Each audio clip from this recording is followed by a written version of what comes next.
Welcome to the Grab a Hold podcast. I'm your host, Justin S., and I am back for the SummerSlam review. We did feelings, we did thoughts, we did reaction, and now it's time to do the deep dive in the review like we do every week when we talk about what's going on in wrestling. Usually, I have two other co-hosts with me, but tonight, due to circumstances and scheduling, it's just going to be me. So we're going to do the deep dive edition of SummerSlam and Monday Night Raw and get into some of the things that are going on outside of that. But first, before we get there, let's make sure that if you're listening to us on Amazon Music or Audible, thank you. Please make sure that you hit the heart, the bell, the plus sign, whatever it is to get these as soon as they drop. If you are listening to us on Spotify, please make sure that you hit that notification bell. And if you are watching us on YouTube, you can find us at the Grab a Hold podcast right here with an underscore after each word except for the word podcast. You'll find every video edition of our podcast that we've had since we started going live with video. So now you can catch them all, you can download them, or you know exactly where to find them. All you got to do is make sure that you hit that subscribe button. So without further ado, let's get into this deep dive. Let's talk about what happened. It was a crazy weekend coming out of SummerSlam. We made our predictions last week between Damien, myself, and David, and the results were fairly close until they weren't. So for those keeping track at home, I finished third this time around at this PLE at 6-6. So I finished right at 500. Not a great first day. Second day was better. David finished 7-5, so slightly better, and Damien finished at 9-3, which was a bit funny considering that the last couple times he's had a rough go at it, but this time he came out swinging without issue. We talked about the match card being 12 matches, 6 apiece. I felt like that was a really good sweet spot for SummerSlam. I thought that they did a really good job of time management and what they were trying to do with giving time to matches. It wasn't all balanced out, as we'll get into, but I did feel, that there were opportunities that everybody had to maximize their minutes. And so let's go ahead and get into night one and a little bit of a deeper dive other than just thoughts and immediate reaction to what was going on this weekend. The show opened night one with Roman and Jay picking up the win over Braun Breaker and Bronson Reed. They went 21 minutes, 10 seconds. It was interesting to see Roman in an opener and not be the main event spot, or at least closer to the main event spot. And to see him open with Jay, I mean, I said this in the reaction episode, the bit of them doing the whole run it back thing with the music and the yeeting and the match had already started, I didn't care for it. I mean, if you're going to do it beforehand, I get it. But once the match starts, I feel like you got to be serious. You can't just cut away to that and kind of pick up on that. A little rough in the way that they did that, and the match itself wasn't bad. They had a really good match. The crowd was up, it seemed like, for that energy and the way that it went. And Roman, as of late, hasn't been on the high side of things, and so they had to make sure him and Jay pick up a win. Jay needs to get back into the world title picture, or at least be on the main event scene on a regular basis, and so they needed the win here. I did find it interesting that coming out of this and Monday, that they destroyed the two of them and CM Punk, and they take Roman's shoes again. So it's interesting to see that they're punking Roman out, right? Like, that's part of the deal of taking his shoes is they're punking him out. I took your shoes. What are you going to do about it? It was Spizike's first time. Now they were Jordan 1s. I believe they were mids. So he's getting his shoes taken every time, and they're playing into this with the whole tribal thief and the Shoe LaFala thing. So it's a little funny, but it's a what are you going to do about it type thing. So I get it. So I'm not, not knocking it. And as a guy who's into sneakers, specifically Jordans, like, that's a thing. So if you have your Jordans taken from you, like, that's a real deal. Like, that's a Punk out. So I like that there's a little bit of a wrinkle with that. I thought it was a good match and a good way to open. And it led us to Charlotte and Alexa beating Raquel Rodriguez and Roxanne Perez for the women's tag team title. So they opened up with back-to-back tag matches. They went 13 minutes and 30 seconds. And at first, I kind of thought maybe the crowd wasn't, like, mic'd well, but they had a lot of energy in the opener, so why didn't that show up in the second match? Because they seemed to have a lot of love for Charlotte. When she finally got tagged in, they had a lot of love for her in the finish. with that finishing sequence that they went through, it seemed like they were really up for her. And so because of that, it seemed like, they were really raring to go when she was ready in the match. And then when they got to the finish, how she was involved with it, and Alexa as well. But this has, really turned the Charlotte situation and character around. So I liked it. I understand the story of what they're doing with these two, that this wasn't planned. It was kind of a pivot of putting these two together, and it works. And Roxanne and Raquel don't need the tag titles. I would rather see Charlotte and Alexa on both shows of Raw and SmackDown, and occasionally NXT.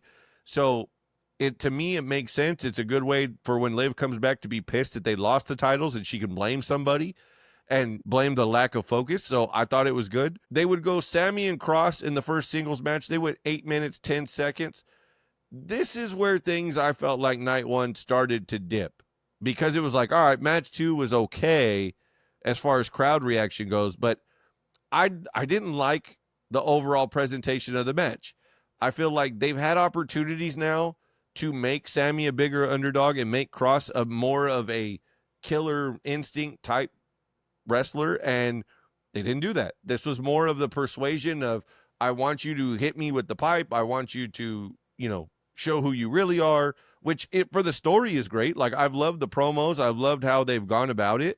But I think that match-wise, to me, it came up a bit short. And I don't know if that's the WWE producers, trying to say, hey, just do this. You're only going to have this much time, or make sure you present the match this way. But Sammy knows how to sell his ass off. He knows how to be an underdog. We've seen Kross at particular points be for lack of a better term, and his moniker, the Killer. So I don't understand why we haven't seen that version of him with Sammy, who's the guy that can get him over in that way. So I thought it was a little weak for my liking, and I felt like this was the beginning of the decline in night one with what I saw in the middle kind of the show. Because the next match was Tiffany Stratton and Jade Cargill. They went 7 minutes and 5 seconds. They were the shortest match of the night. And I felt like this was a similar problem, that it was bad presentation. Tiffany's not a good babyface, at least not yet. She's just not. She seems to be, this person that's a good-looking lady that has the championship, that people wanted her to be champion because of Nia Jax holding her down and being mean to her. So it gave people a reason to sympathize with her. But now that she's been the champion for a while now, what do you have to sympathize about? Charlotte and her and their squabble, that gave you something that you had to kind of pick a side. But outside of that, there hasn't been a whole lot.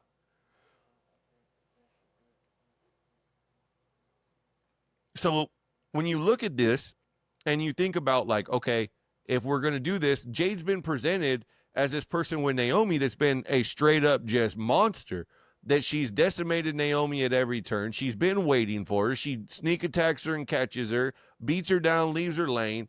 But when she gets to Tiffany, they go 7 minutes and she doesn't assert any real dominance. It doesn't look like people sympathize with Tiffany, like she barely got out of it, that like she couldn't do anything about it. And so now you're in a place where it didn't do any side of this thing favors, in my opinion. You don't come out sympathizing for Tiffany and wanting Tiffany to continue to find a way, and you don't look at Jade and go, oh, there's that monster, like she's going to dominate for a while. It didn't look like she wound up, sneaking one out. It just literally looked like, oh, I'm going to hit my finish and we got to get to the end, and this is just kind of all thrown together, and this is what we got out of it. So it was disappointing. I know that people were like, oh, we expect Jade to win. So did I. I don't know if WWE just doesn't view her the same anymore or not, but whatever it is, the dominant version that they've had kicking Naomi's ass for the last 3 months, 4 months, has really just kind of disappeared. And I don't think that's good for her. I don't think that's good for WWE. And Tiffany's got to get something together, whether that's find a way to be more sympathetic and more relatable, or that's find a way to go back to being a heel and pissing people off. Because where she's at right now kind of seems like she's treading water at this point, in my opinion. We would see Drew and Logan Paul beat Jelly Roll and Randy Orton. They would wind up going 17 minutes and 10 seconds. This match was different. For one, it wasn't about, we're going to keep the celebrity on the apron until it's time to get them in, and then we're going to go ahead and make sure that their moment is seen and that they're going to, get the pin. And so everybody on regular mainstream media is going to be all over it because, look, they got the pin, they got the win, it was a big moment, the crowd goes crazy. That's not what they did here. They literally told a different story of Jelly Roll trying to be the guy that's like, I owe them one because they got me. They snuck up on me. They claymored me. They punched me. And he kept telling Randy, let me do it. Let me do it. And they built to the Randy tag, which was different. So when he got his chance, now he's fired up. He's ready to go and take everybody out. And then you had the viral moment of Logan doing his dive, but it was different because it's not a trained professional. It's not a regular wrestler. It's Jelly Roll, who is a bigger gentleman, but he is not a wrestler. And so he's laying on a table, no less, not in the ring, but on the table on the outside, waiting for this guy to jump from inside the ring to outside the ring and clear the distance from the ring to the table. So shout out to Jelly Roll for even entertaining that bump. But then on top of that, to sit here and take a frog splash after the fact and the finish of the match and be willing to lose. And I heard him say this, recently on Cody Rhodes' podcast, that he said, I wanted to lose. I know a lot of these guys come. I want to pay respect. I don't need to win. I don't need this. It doesn't do you guys any favors for me to win. So shout out to him for showing respect for the business. They said that, basically he moved himself to Florida for the last couple months to try and train for this and get ready for this and have a good match and do the best he could. And so shout out to him for taking it serious, not unlike Bad Bunny, who we've seen in the past. When you take it serious, good things happen. He got the viral moment that the WWE wanted, and I felt like they told a different story, which to me was refreshing. It was something different. And I said this on Sunday night, and I'll say it again. I would much rather watch Jelly Roll continue to do this on every PLE going into the end of the year than watch Travis Scott get anywhere near a WWE entrance or a WWE building. So shout out to those guys. They put on a good match. It's not always great circumstances if you're one of the other three that are involved in that with a celebrity, but it seemed like everybody was on the same page. The pairing of Logan and Drew makes a lot of sense for the way that they troll people and the way they go about their business. And of course, Randy's beloved, so it makes sense for him to team up with a guy like Jelly Roll that everybody loves. So I liked it.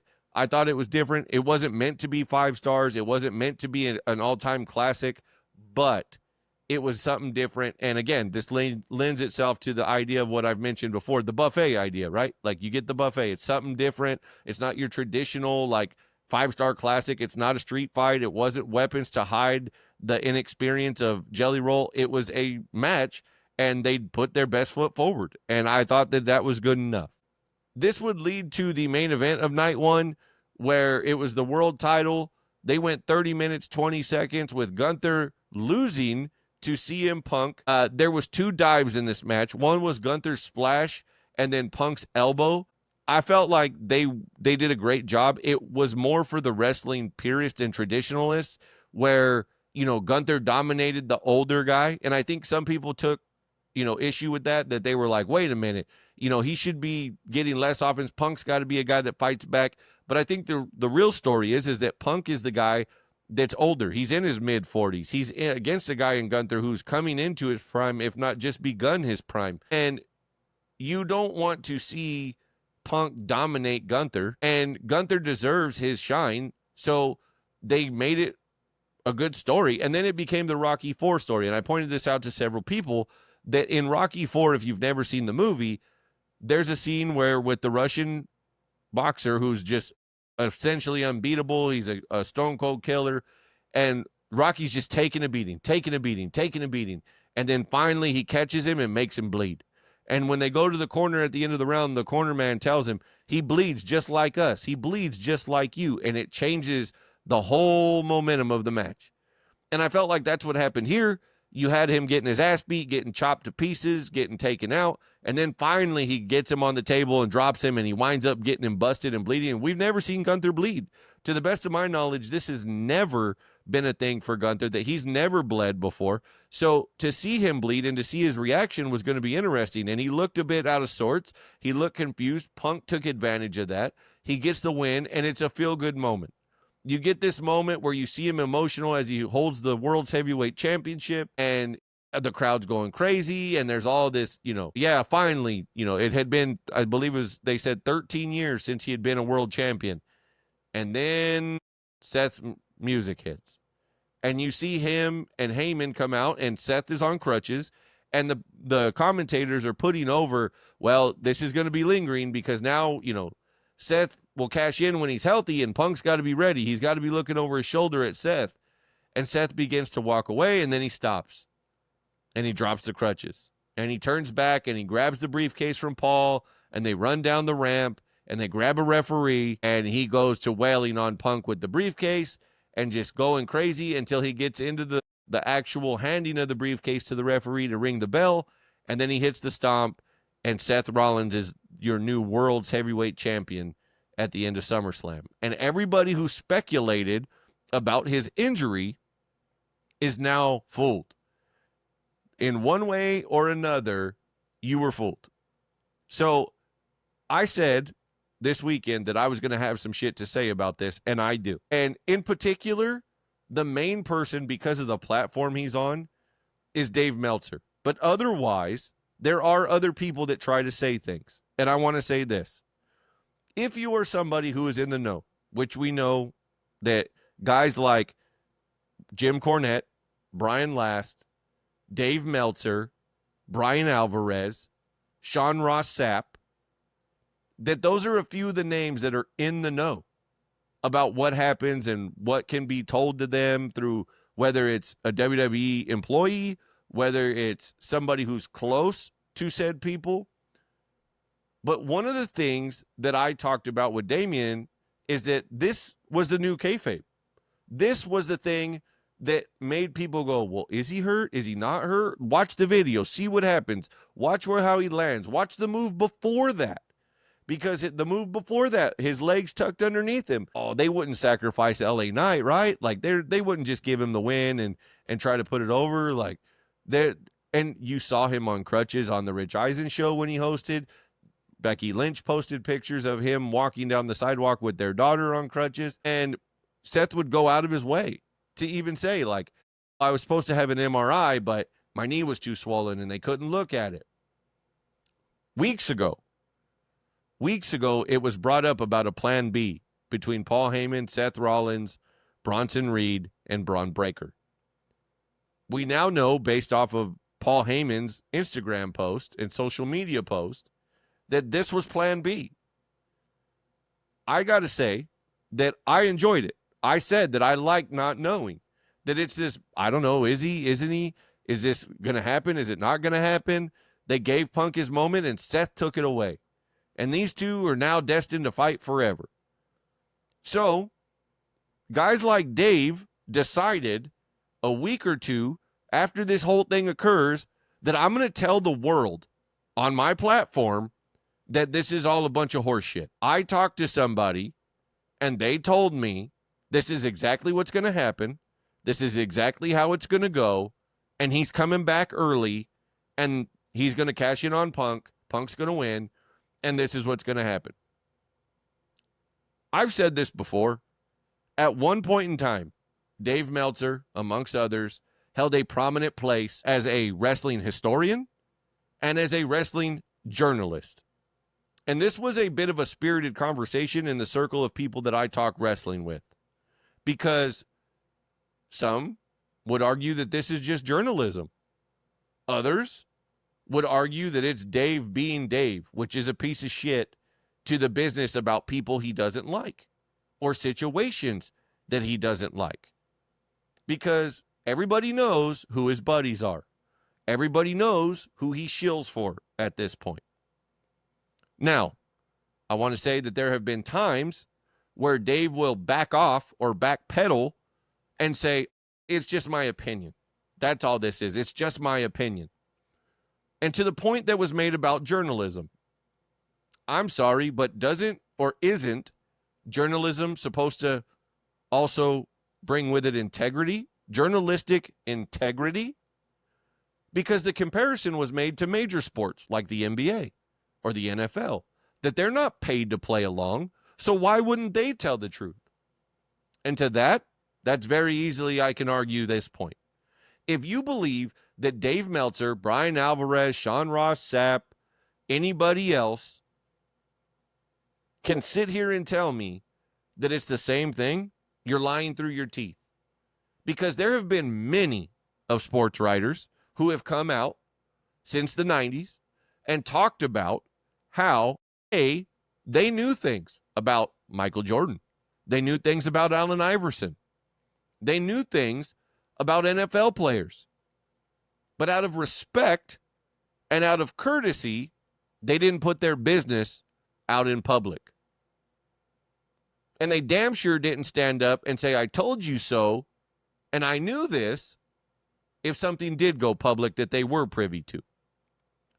Now, the other point that I will make about this, and this is the main point of the two, nothing that the NFL's reporters or the NBA beat writers are reporting affect the outcome or the suspension of disbelief of those games.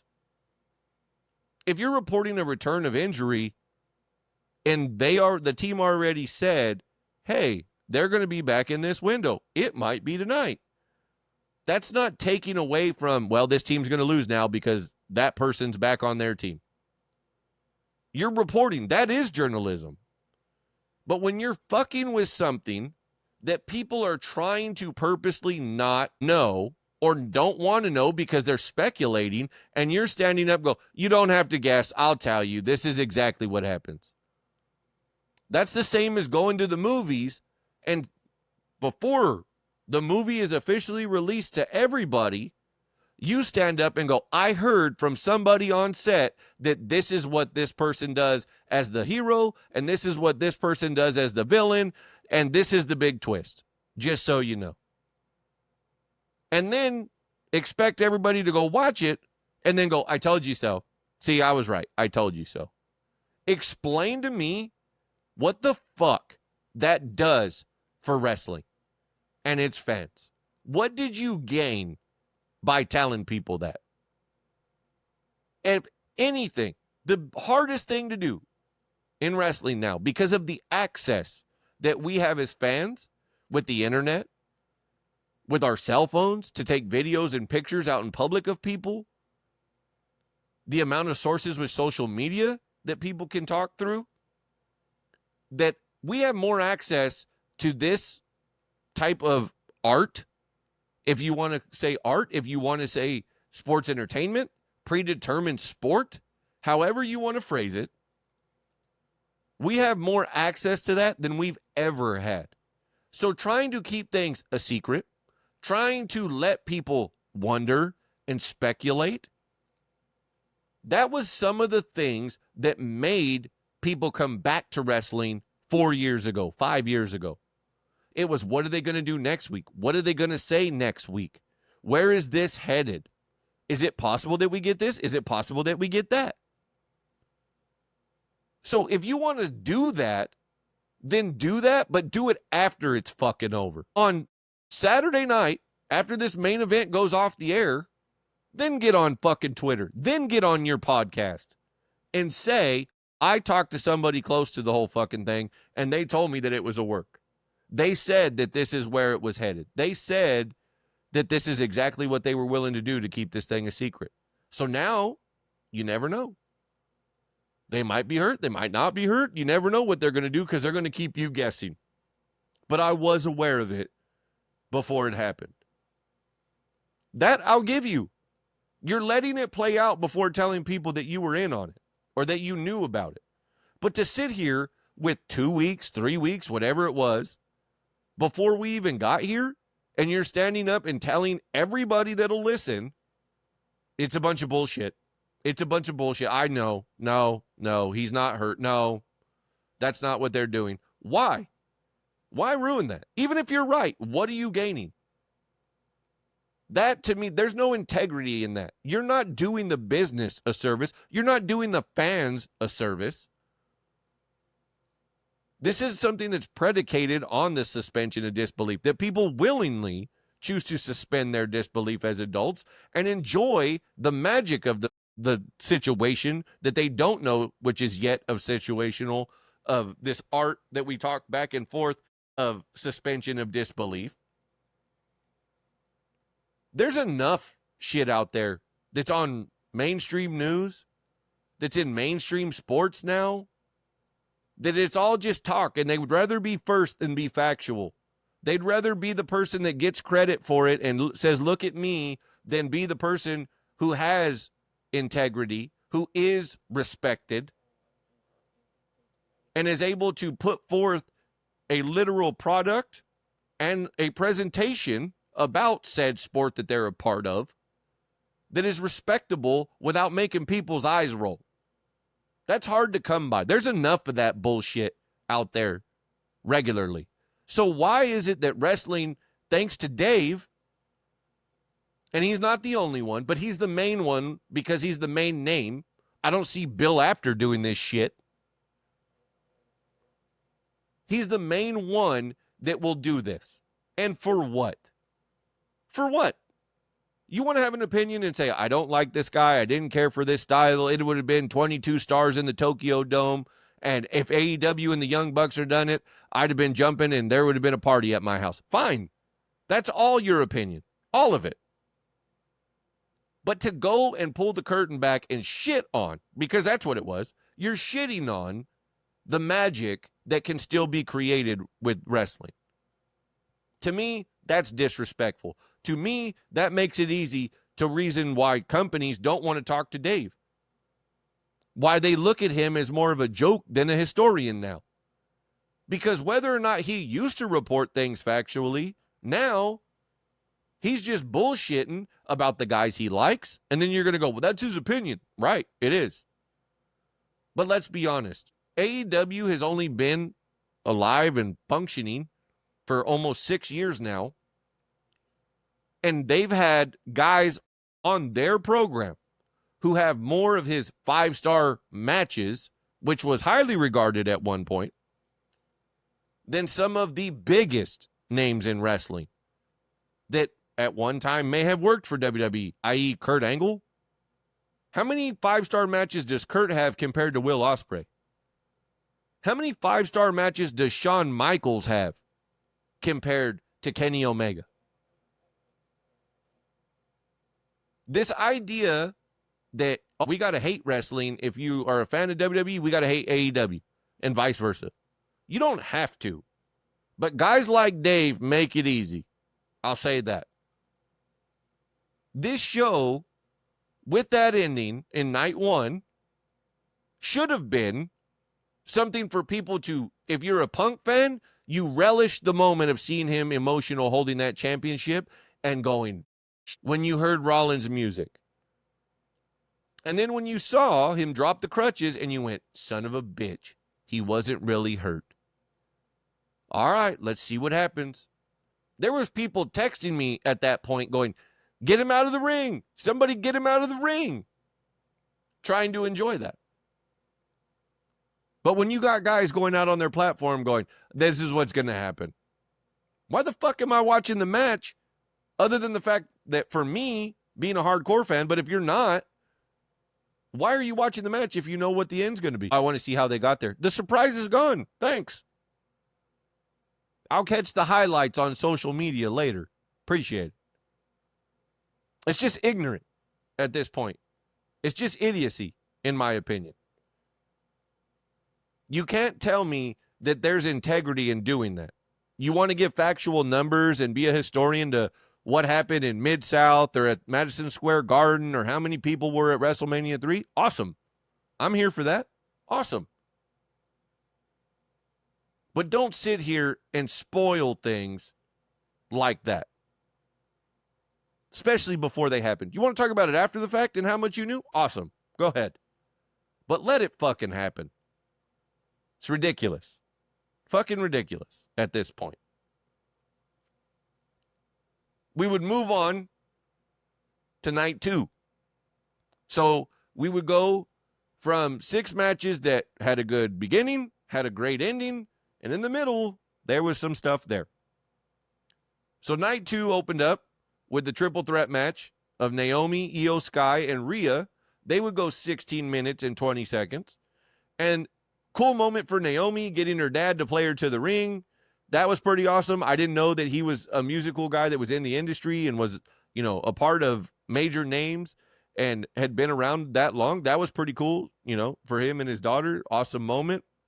And I thought that the match was a great way to open. Io and Rhea again in a triple threat match, not dissimilar to WrestleMania. And they tore the house down again until the finish. A roll-up finish looked weak. She didn't throw somebody out. They didn't try to, cause a distraction, or she cheated with like a thumb to the eye and then turn around and pin the other one. Nothing. It was just I'm going to roll you up and I'm going to hold you over. And I like what Naomi's been doing. I like the story that they were telling. It was different with Io and Rhea, that Rhea can't beat her. So that story's not over. And I expected Naomi to win. I fully expected her to win. It continues a different story for all of them involved. But the finish was good match, weak finish. This would lead us to the 6-team TLC match. They went 16 minutes flat, and this was just car crash chaos. But I want to say this. I was skeptical with it being 6 teams, because that's a lot. That's 12 guys. Plus, they had multiple people interfering. So there was roughly 16 to 18 people that wound up involved in total. Candice LeRae takes a horrible bump through a ladder, basically to her ribs and arms to the floor, which was rough in its own right. I want to know who decided that they should Spanish fly flip the biggest fucking guy in the match with Angelo Dawkins from the ring through 2 tables on the outside. Whose idea was that shit? Not that it wasn't clean, but that's a lot of dude to flip. That's a big situation to be like, all right, let's do it.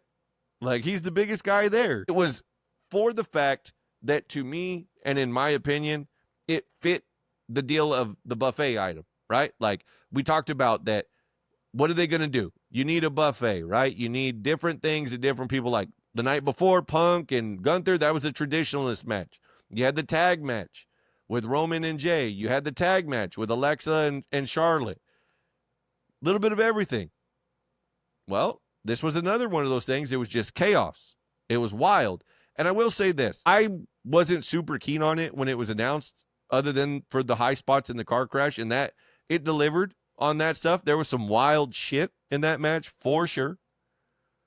But I will also say this. They didn't do a good job of balancing out the cards, because night 2 had the triple threat opener, this match, which was no DQ. The triple threat was no DQ. You have Lyra and Becky, who were no DQ. You had the cage match, which is no DQ. You had the street fight, which is no DQ. So the only match that was really not no DQ was Dom and AJ. And we'll get to that in a second, because that was a whole nother animal. But this one, they went nuts doing all the crazy shit. I believe they broke 9 tables was the total count amongst chairs and ladders. And the Wyatts retained. I assume the Wyatts were going to retain. Crazy is right up their alley and makes sense for them to hold the titles. And I feel like they have to be careful now, because they've used the whole division basically and put them in this match. So now finding things for them to do and mixing things up is going to be interesting. So we'll see what they do come SmackDown on Friday and see how they go forward with the tag team situation. Becky and Lyra would happen next. This one was the worst match of the weekend, in my opinion. It was 25 minutes, 5 seconds. Becky winds up beating Lyra. There's interference from Bayley. There's a mess with zip ties. There was too many weapons. This match drug out. It turned into, what more can we do, and just try and get them with this. Oh, we used a steel chair? Let's use the kendo stick. We used the kendo stick? Let's use the fire extinguisher. We used the fire extinguisher? Let's use the zip ties. We use the zip ties? Let's use a breaker bar. It was just one thing after another, after another, after another. And it was messy. The zip tie situation was a mess. I don't know how many people were really that interested in this match that way. They could have cut this match in half and been just fine and not use as many weapons and get the same result. I don't care about Bayley and Lyra. I didn't care about them doing this match 3 times. I would have rather seen Bayley and Becky and seen what they were going to do and see what they could do from here. We now know that Becky is going to be feuding with Nikki Bella coming out of Monday. And, I mean, we'll see. the promos that they put on was about her past relationship with John Cena and talking shit, that's old news. Why are we dragging John into this? Because that is that low-hanging fruit that you got to go to. Was that a writer's idea? I don't understand that. I feel like you can make better digs about her being a diva or being on the Total Diva show or, the stuff that she can't do with her sister right now. Like, I feel like there's more than that. And John's on his retirement tour. He's married. They've both moved on. They've both had other situations since then. Let it go. That's old shit. So I felt like this was easily the worst match of the weekend. And I literally wrote down too much, too long, could have done more with less. I mean, it just made sense. And we would see next Jacob and Solo in a cage where they would have help from the MFTs. They would have a handcuff spot, and they went 12 minutes, 40 seconds with Solo retaining. I think this match kind of got cut based on the match before going so long because it seemed like the handcuff spot just was rushed. Like he was in the handcuffs and he broke the handcuffs. Like there wasn't a whole lot of build to like why they put the handcuffs on him to get him off so quickly.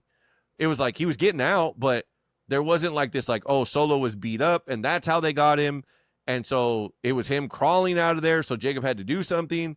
It was literally like, wop, wop, wop. Oh, handcuffs. And then, oh, he's getting out. So I got to break him. Like I didn't understand that. I thought it was rushed. I didn't think it was terrible, but I also didn't think it was, anything crazy. And then post-match, he does the moonsault off the cage. And I mean, it was a huge spot. It was okay. But again, to me, it was just kind of there. It didn't showcase Jacob. I did like Solo's new gear, the way that he was dressed differently. I don't think that it showed off Solo and did Solo any favors. I think they just kind of left the way they came, and I think they need to let this shit go and move on and go their separate ways. I mentioned earlier we would see Dom and AJ. This was the only singles match without any type of stipulation on this card for the Intercontinental Championship. Dom would wind up beating AJ. This match went 10 minutes and 45 seconds.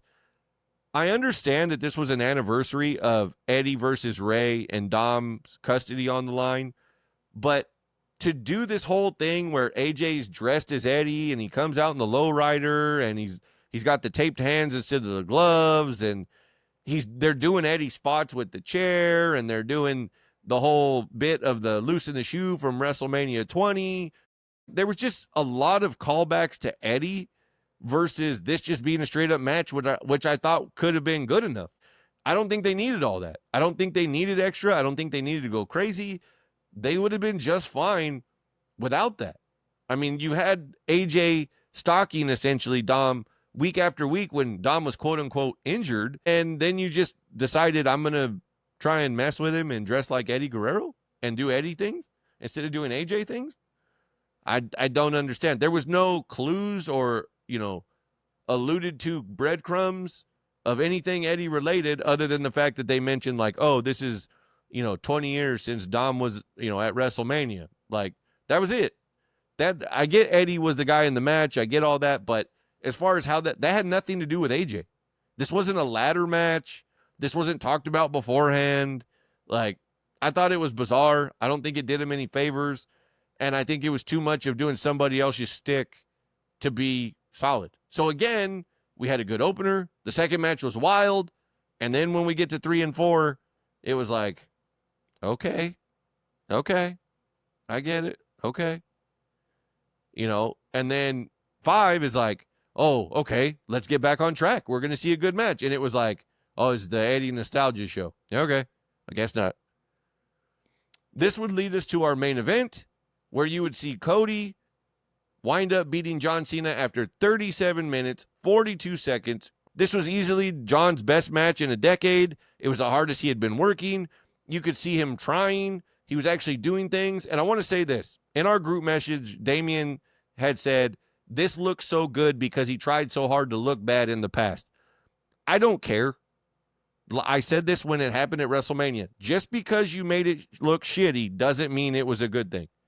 Don't tell me, well, he did a good job of making it look shitty. The point isn't to make it look shitty.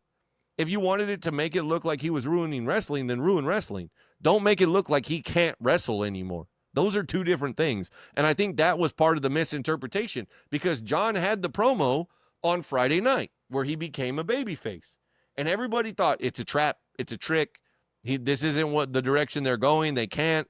Either that or Cody turns. There's got to be something here. It's got to be different. And it turned into a torch passing moment between the two of them. You know, John alluded to in his promo that he did it because people thought it was a good idea for good television. And his team of people that were there left him, seemingly indicating The Rock and Travis Scott. So it was basically WWE being like, we're dropping this because it fucking... This is why I said what I said about Travis Scott. The Rock is not innocent here. The Rock's idea was to turn Cody. That didn't work. Nobody was on board with that. It was The Rock's idea to turn John. He wanted Kevin. Kevin's hurt. But if you're not involved and you're bringing in Travis Scott, who you don't know if he's going to be committed, you don't know what he's going to bring to the table. All you're going off of is your collaboration of clothes and trading cards. I'm sorry, but that's not enough to make the guy who is on his way out and considered one of the top guys ever in the WWE and ever in the business worth watching based on that bullshit. And so WWE said, this fucking sucks. We're going to go the other way. And immediately the fans were like, oh, thank God, John, you're back. We missed you. And they were ready to cheer and show him love, which is, and everything that this was is everything that WrestleMania should have been. And I'm sure, you know, R-Truth, Ron Killings, his situation didn't help the matter. I'm sure in the middle of the summer with Money in the Bank and what was scheduled for Travis, but I'm not going to sit here and tell you that Travis was on board with it and Ron shit was like, made them go, hey, Travis, just wait. Don't know. Wasn't in the room. Wait for the next season of Unreal, I guess. So to this, there was a lot of weapons, and I was worried because, like I said, there was already the match between Becky and Lyra, no DQ. There was the TLC match that had weapons in it. There was already things that you were going to see that they were going to either have to avoid doing or they were going to have to do better. And I thought this match was paced well. I thought it looked good, and you could tell John was working hard. You saw the version of Cena that they deemed Super Cena. You saw Cody fight through all that, and you see them have that moment as Cody gets the pin and he gets the belt, and then John comes to and they hug, and he's clearly telling Cody something meaningful as Cody starts to cry. Cody gives him the ring, and he gets out, and then the unthinkable happens. The return of Brock Lesnar. Nobody thought Brock was going to be returning at SummerSlam. But he came back, he attacks John, and then leaves. He's still named in a lawsuit with Janelle Grant that is towards Vince McMahon. So, how is he clear to this? No clue. Does it matter? I don't know. I do know that there's been things that have gone on with people that they bring people back and they use them and nobody says a word. There's been people that have done some shit that they try to erase from history. So, what does this mean? Based on the reaction, it means that Brock Lesnar's back and everybody's going to wait and see when he comes back and if they're doing the Cena match early or if they're doing it later. Because he's supposed to be in Paris. So we'll see if that means Brock's going to Paris or if they're saving that match for down the road. But I audibly, out loud, almost simultaneously with Michael Cole yelled, "Holy shit," when Brock's music hit. Overall for the weekend, insane finish. Insane finishes. Both nights. Send them home happy. The wildness of Seth all being bullshit to cash in on Punk. The reality that Brock is back and John only has 11 dates left. It was epic. Cody winning the title clean. Everybody was hoping for John's either a liar or Cody's going to turn. Nope.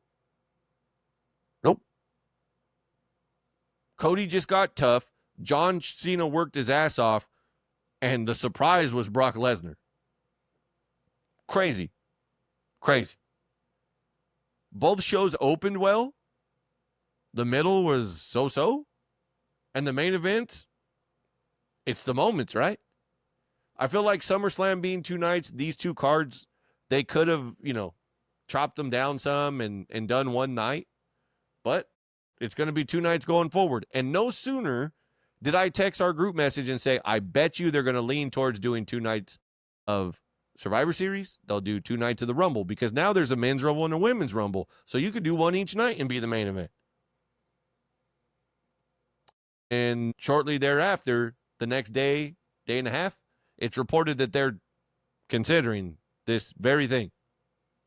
So we'll see. I don't think this year was warranted. I said this on Sunday. I hope they use this as a learning curve. That not only do you have to have good matches on paper, but the matches have to deliver. And if there was people there that said the crowd was ecstatic, then mic the fucking crowd better. Because it didn't seem like it. It didn't seem like they cared through the middle of both nights. It was like they were just waiting for the shit, like the TLC match. They were waiting for the shit, like something to happen with Rollins. They were just waiting and waiting and waiting. They weren't enjoying the show at certain points. So I hope that changes. I hope that that's, something that's better. Maybe it was just because it was New York, New Jersey at MetLife. Maybe that's why those fans are always different like that. But overall, not a bad weekend. Crazy finishes is what everybody's going to be talking about between both nights. As we saw Seth on Monday, now being known with his group as The Vision. And LA Knight's back. You had Roman Reigns and Jey Uso all get laid out by The Vision. As I said earlier, Roman loses another pair of shoes on Monday. So they're well on their way. It seems like LA Knight's going to be Seth's first opponent. And then you go ahead and you have what was announced this morning, which is Disney/ESPN, as Disney is the owners of ESPN, has bought the streaming rights to the WWE for $1.6 billion starting next year. This is huge. That's a huge amount of money. But there's a lot of frantic fans, as it was reported that the app will cost $30 a month to partake in the library and the PLEs. And everybody that doesn't pay the premium because they don't care about ads has only been paying $11, $12. And the ones without ads, that is the premium edition of Peacock, is $14 or $16. So you're easily tripling from the base version and doubling from the premium version. The UFC and ESPN have had a shitty history with pay-per-views, with the cost of what ESPN Plus is, plus to have UFC on it. And I'm sure this will be different. I'm not saying it's the same. I'm sure it'll be different. But let's wait and see. It's a huge number financially. I don't know. I shouldn't say I don't know. I do know. It's a financial milestone to get the streaming rights and have them pay that much for them. But I don't think the WWE has ever been better with their library and their vault and their PLEs than when they had their own network and they owned the WWE network. It was the most accessible, it was the most understandable, and it was $9.99. They beat that shit into the ground. Peacock names it different. It names things by season instead of episodes. It names all this shit weirdly. Then people get used to it, and guess what? You're going to pay more, and you're going to do more trying to figure out how to navigate the ESPN app now. Congratulations. We'll see what happens. I'm sure there's going to be tiers to this shit, just like the other stuff. We'll see what the final prices come out to be next year.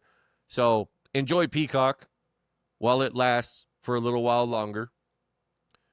The other thing that has come up with E specifically in the last few days are two things. One, Karrion Kross and his wife Scarlett's contracts are up this weekend.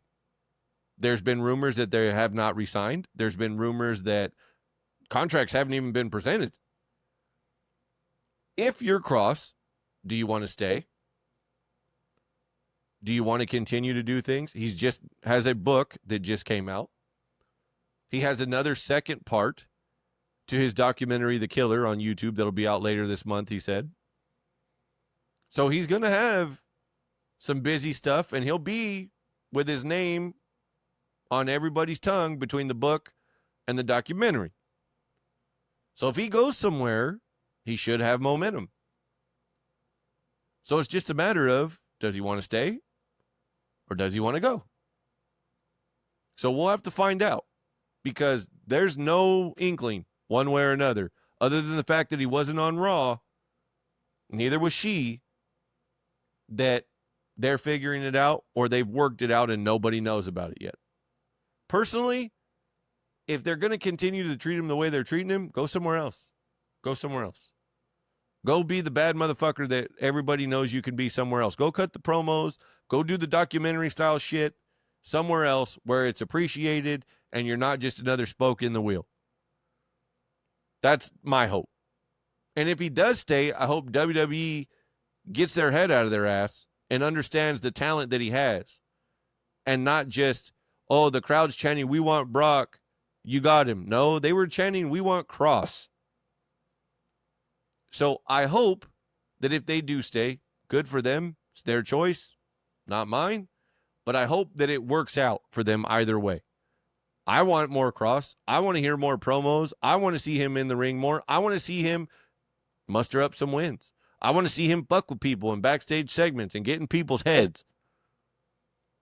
So we'll see how that plays out. The other thing has been the Brock Lesnar thing.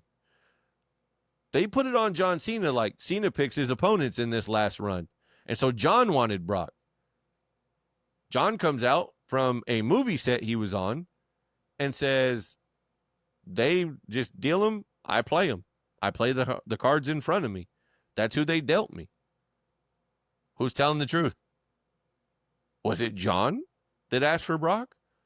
Did WWE tell him, hey, he's cleared, we'd like to get him before they get worse with this whole lawsuit and he's got to go away? We can get you at least one match with him.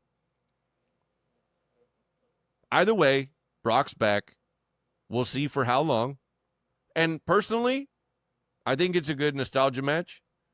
I still think that the AJ match should happen for Cena. I think that this match should happen for Cena. You know, obviously Edge is in a different company. That one's not happening.